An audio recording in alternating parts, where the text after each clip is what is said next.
For this video, I would like to show you the internal components of the G23.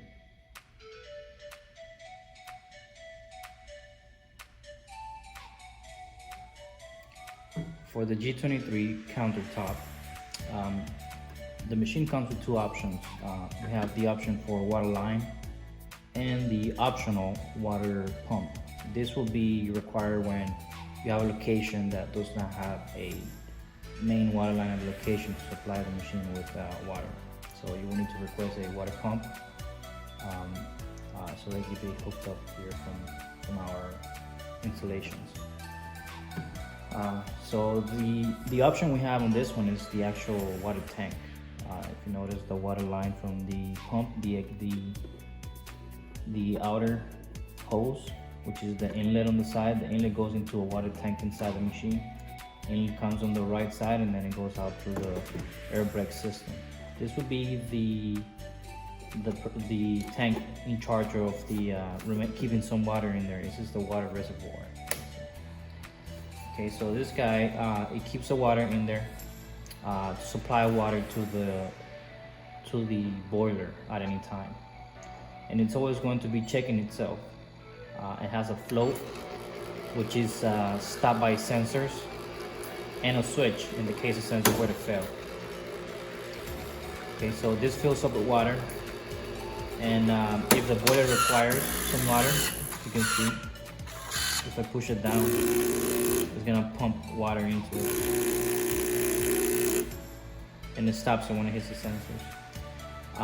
Then the water goes through and it goes into what we call the volumetric counter. The volumetric counter is the one in charge of keeping track of how much water flow is going into either the boiler or your water cup. Then from the volumetric counter, it goes to the boiler pump. This is the one that fills up the pump by pressure. It has some fittings. It has a one-way fitting, which it doesn't allow water to go back. And then you have a pressure fitting. In the case that anything happens here, the water is not going in, it flows back into the pump and it keeps that loop going. So it's able to pump water in there. And we have the boiler. The boiler comes with a trigger system and its thermostat. It's also a boiler that it doesn't make any contact with the water. It's almost like a piece of a dome where the heater system is, and it has a compartment where the water doesn't actually make contact with the heater inside the boiler.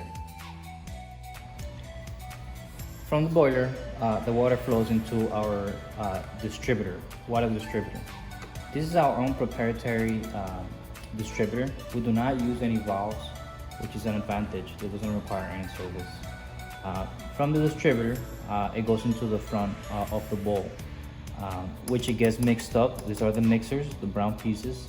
And then we have the canister dispenser motors. This will be the dispenser motors. In the back, it's kind of hard to see. We have the brewer motor at the bottom, and then this one over here will be our grinder. This piece right here is the exhaust fan. It basically keeps the steam out and the dust out of the nozzles of the canister to allow to avoid any clogging. Right above the boiler, we have the relay switch. This will be in charge of activating the boiler and turning it off and on when the motherboard sends a signal. And on the top of the machine, we have 3 transformers, 24, 11, 11 volts AC. We have the LED. These will be the LED lights, the one who light up the panels. We also have the main motherboard. We have a filter for noise. It's tucked in there. It's actually connected to these 2 wires. And here we have the on and off switch of the machine.